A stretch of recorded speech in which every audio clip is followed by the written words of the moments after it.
एक बार स्वामी जी अपने आश्रम में एक छोटे पालतू कुत्ते के साथ टहल रहे थे।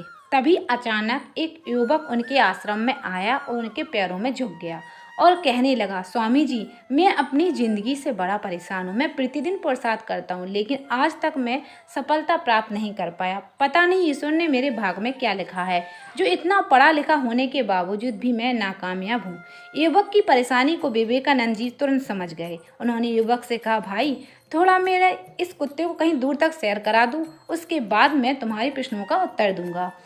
उनकी इस बात पर युवक को थोड़ा अजीब लगा, लेकिन दोबारा उसने कोई प्रश्न नहीं किया और कुत्ते को दौड़ाते हुए आगे निकल पड़ा। बहुत देर तक कुत्ते को सैर कराने के पश्चात जब युवक आश्रम में पहुंचा तो उन्होंने देखा कि युवक के चेहरे पर अभी भी तेज है, लेकिन वह छोटा कुत्ता थकान से जोर जोर से हाँफ रहा था।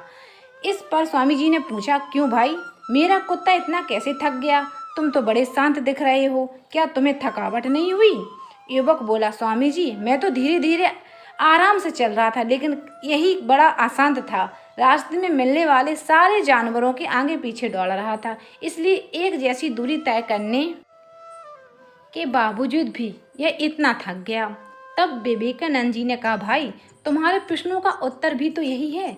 तुम्हारा लक्ष्य तुम्हारे अगल बगल है, वो तुमसे कहीं दूर थोड़ी है, परंतु तुम अपने लक्ष्य का पीछा करना छोड़ अन्य लोगों के आगे पीछे दौड़ते रहते हो और इस तरह तुम जिस चीज को पाना चाहते हो उससे दूर चले जाते हो। युवक उत्तर से संतुष्ट हो गया और अपनी गलती को सुधारने में लग गया।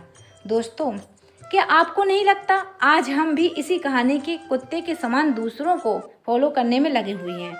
आपका मित्र फैशन डिजाइनर है तो आप भी वही बनना चाहते हैं, भले ही उसमें आपकी कोई रुचि हो या नहीं।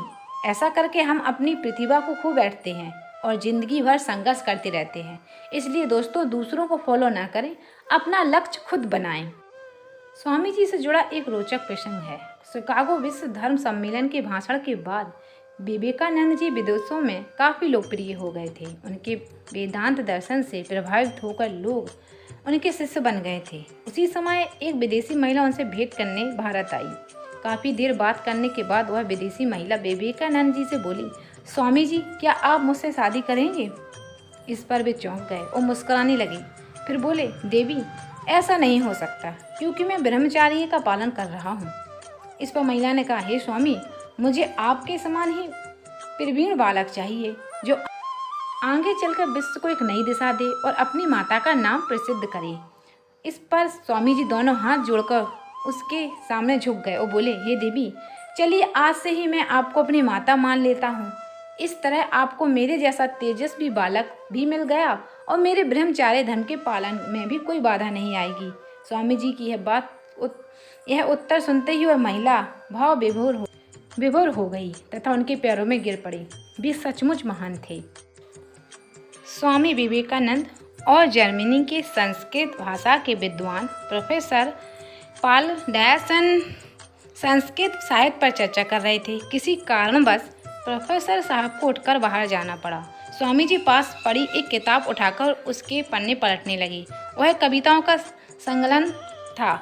वे उसे पढ़ने में लीन हो गए। थोड़ी देर बाद प्रोफेसर डायसन अपना काम निपटा कर लौट आए, लेकिन स्वामी जी किताब पढ़ने में इस कदर खो गए थे कि डायसन के लौटने का उन्हें पता ही नहीं चला। कुछ देर बाद डायसन को लगा कि स्वामी जी जानबूझकर उन्हें नज़रअंदाज कर रहे हैं। पूरी किताब पढ़ने के बाद जब स्वामी जी ने अपनी गर्दन ऊपर उठाई तो डायसन को सामने बैठकर इंतजार करता पाया। वे बोले, क्षमा कीजिएगा, मैं पढ़ रहा था, इसलिए आप कब आए इसका पता नहीं चला। स्वामी विवेकानंद द्वारा माफ़ी मांगने के बावजूद डायसन के मन का मलाल खत्म नहीं हुआ। उन्हें यही लगता था कि स्वामी जी ने जानबूझकर उनकी उपेक्षा की। स्वामी विवेकानंद उनके मन का भाव जान गए। उन्हें दुख हुआ। डायसन को यकीन दिलाने के लिए वे किताब की कुछ कविताएं सुनाने लगे, लेकिन इसका उल्टा असर हुआ। कविता की पंक्तियां सुनने के बाद डायसन ने कहा, लगता है आपने यह किताब पहले भी पढ़ी है। डायसन के इस तरह सोचने का कारण यह था कि 200 पन्नों वाली किताब कोई व्यक्ति इतने कम समय में नहीं पढ़ सकता था।